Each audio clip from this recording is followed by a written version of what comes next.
और इंडिया के दरमियान ताल्लुकात इंतहाई कशीदा हो गए हैं। सवाल यहाँ पर यह पैदा होता है कि मुल्क जो हैं इस वक्त बड़ी बड़ी ताकतों की जानिब से ये मुतालबा आने के बाद क्या होगा भारत का इस सिलसिले में? क्या कोई रेप्रिकॉशंस फेस करने पड़ सकते हैं इंडिया को? क्या उसके लिए ये तशवीशनाक हो सकता है डेवलपमेंट? जहां इतनी स्ट्रांग एन इकोनॉमी हो, वो सिर्फ इमेज खराब होने से क्या कोई फर्क पड़ता है? भारत नरेंद्र मोदी का भारत है। भारत के लिए किस हद तक ये नुकसानदेह हो सकता है? मुझे नहीं लगता कोई नुकसानदेह होगा।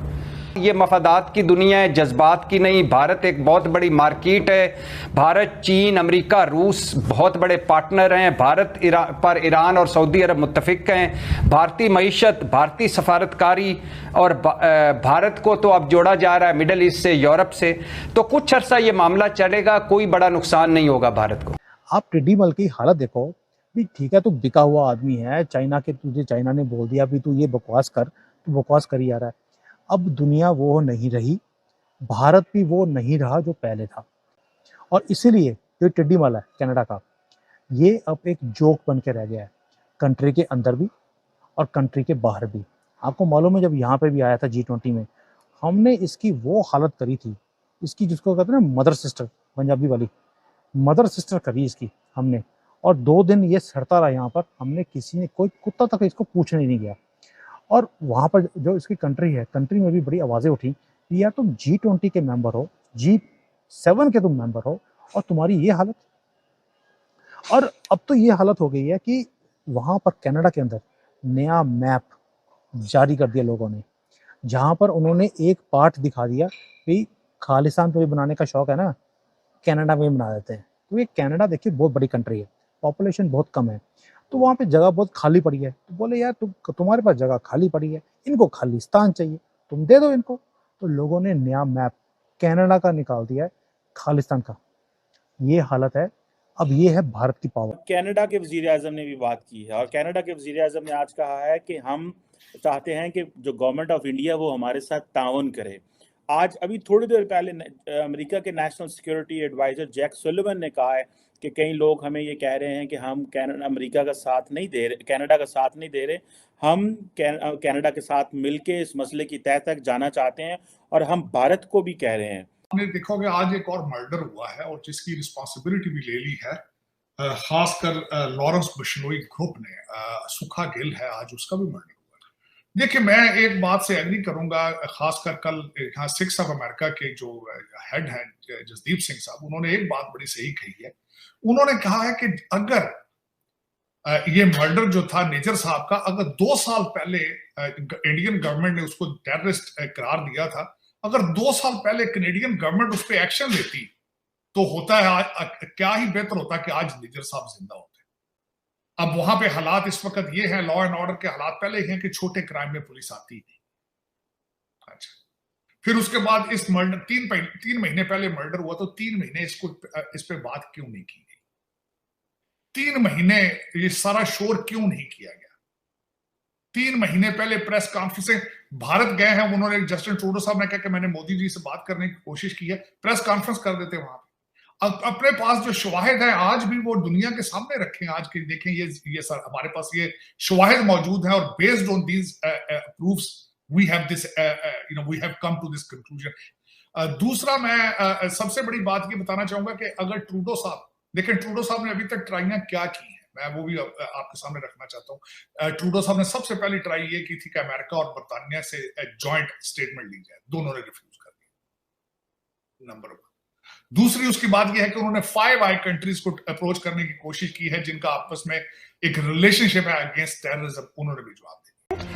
दुनिया, ये कोई पहला वाकया नहीं है, दुनिया भर में आपको ऐसी कई मिसालें मिलेगी जहां पे दूसरे मुल्क के जो एजेंसीज हैं वो जाके फॉरेन सॉइल पे लोगों को हमला करके मारते हैं। इसकी रशियंस हैं, इजराइलीज हैं, बहुत सारी आपको मिसालें मिलेंगी, और ऑब्वियसली उसका एक रिएक्शन भी आता है, डिप्लोमेटिक रिएक्शन। लेकिन ऐसा नहीं होता कि बिल्कुल ही ममालिक से कता ताल्लुक हो जाता है। इंडिया और कनाडा के दरमियान जो ट्रेड है वो तकरीबन $8 बिलियन की है।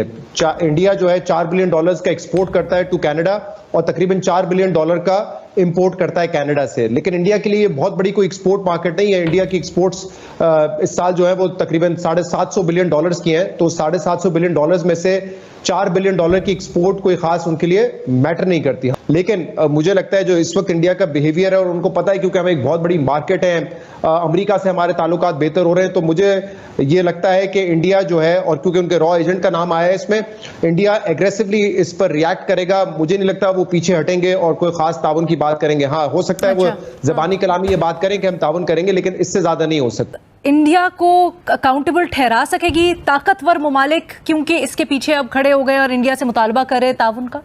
जो जिस तरह अमेरिका के लिए भी है बिलखुसूस, वो ये है कि क्या वो इंडिया के साथ किस हद तक टेंशन में जा सकते हैं ऐसे टाइम पर कि जब उन्हें इंडिया की ज़रूरत है चाइना के खिलाफ। और जो अमेरिकन गवर्नमेंट है, जिस तरह वो खशोगी के मामले पे सऊदी अरब के साथ वो एक कन्फ्रंटेशनल पोजीशन में जाने के बाद उन्हें लगा कि हमें एक स्टेप बैक लेना पड़ेगा, तो ये उनके लिए एक बड़ी एक ऑकवर्ड किस्म की पोजीशन है।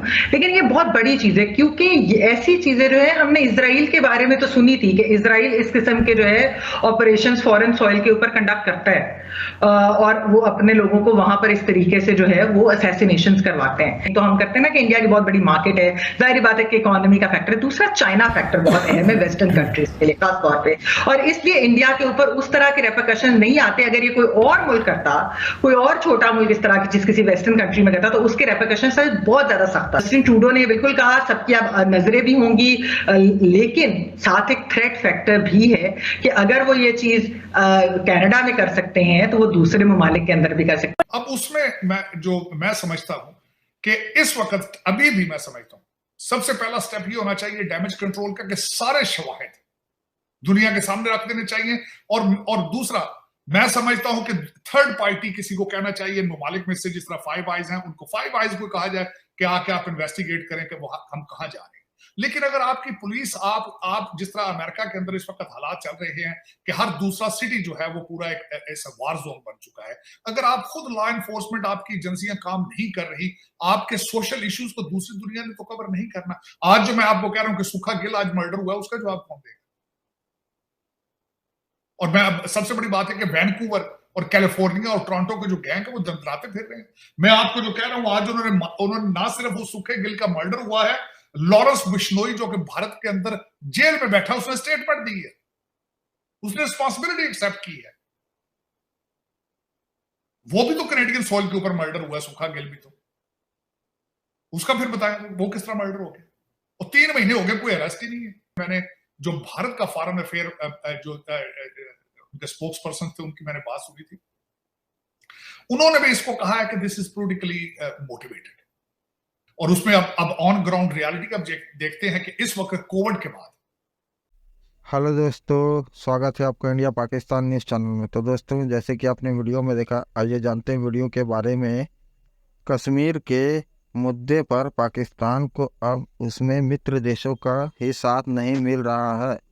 दरअसल पाकिस्तान के करीबी रहे संयुक्त अरब अमीरात ने इस बात को स्वीकार किया कि भारत अधिकृत कश्मीर पीओके भारत का अभिन्न अंग है। इसके लिए संयुक्त अरब अमीरात ने नक्शा दिखाकर पाकिस्तान के कब्जे वाले कश्मीर को भारत का अभिन्न अंग बताया है, जो पाकिस्तान के लिए एक तरह का झटका है। संयुक्त अरब अमीरात के उप प्रधानमंत्री सैफ बिन जायद अल नाहयान ने नई दिल्ली में हुए शिखर सम्मेलन का वीडियो साझा किया, जिसमें भारत मध्य पूर्व यूरोप इकोनॉमिक कॉरिडोर का दिखाया गया है। दिलचस्प बात यह है कि यूएई के उप प्रधानमंत्री की तरफ से साझा किए गए वीडियो में पूरे कश्मीर को भारत के हिस्से के रूप में दिखाया गया। इसमें पीओके और अक्साई चीन का हिस्सा भी शामिल है। बता दें कि पीओके वह हिस्सा है जिस पर पाकिस्तान अवैध तरीके से कब्जा कर रखा है। भारत हमेशा से दावा करता है कि पाकिस्तान अधिकृत कश्मीर पीओके भारत का हिस्सा है। हाल ही में भारत के रक्षा मंत्री राजनाथ सिंह ने कहा है कि पीओके भारत का हिस्सा है और रहेगा। पाकिस्तान सरकार कहती रहती है कि पीओके उनका है, लेकिन यह सच नहीं है, क्योंकि उन्होंने इसे अवैध रूप से ले लिया है। ऐसे में संयुक्त अरब अमीरात जैसे इस्लामिक देश का साथ मिलना भारत के लिए खुशी की बात है, तो वहीं पाकिस्तान के लिए यह एक तरह का झटका है। भारत मध्य पूर्व यूरोप आर्थिक गलियारा को हाल ही में आयोजित G20 शिखर सम्मेलन के दौरान लॉन्च किया गया था। इस समझौते के बाद दुनिया भर में इसको लेकर प्रतिक्रियाएं आई। इस डील में सऊदी अरब और अमेरिका भी शामिल है, जिसकी सराहना रूस ने की। कश्मीर में संयुक्त अरब अमीरात ने एक रियल एस्टेट कंपनी ने अरबों का निवेश किया है। दरअसल दुबई स्थित यूएई की एक रियल एस्टेट डेवलपर एमआर ने श्रीनगर का मॉल बनाने का कॉन्ट्रैक्ट हासिल किया है। अब यह मॉल 10 लाख वर्ग किलोमीटर में बढ़ रहा है। तो दोस्तों, अगर आपको ऐसी वीडियो देखना पसंद है तो हमारे चैनल को सब्सक्राइब करें तथा वीडियो को लाइक करना ना भूलें। धन्यवाद। जय हिंद, जय भारत।